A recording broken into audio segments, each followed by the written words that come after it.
Okay, I decided just to make some simple files that you can 3D print for any of you that are using the little N20 gear motors. As you know, the gears are exposed, so a hair, a dog hair, a grain of sand, belly lint, anything gets in those gears and the motor's going to be bound up.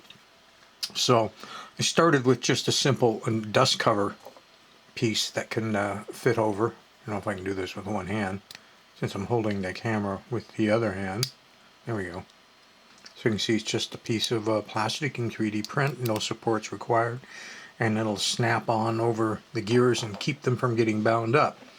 And this is a full version of it. It covers the whole motor in case you wanted to glue this into some project. Maybe you were using hot melt glue and you're doing some display for Halloween or something for Christmas, and the motor needs to rotate something and it's not permanent.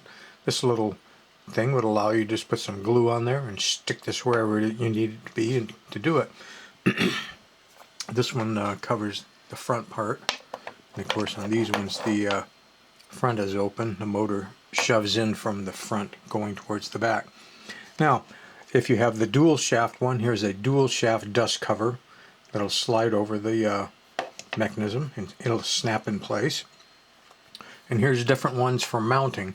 In case you needed to mount one like that, this one has the motor recessed and you have two mounts, and you could cut a hole or grind a hole, or if you had a hole on whatever you're putting it in, you could screw that in place that way.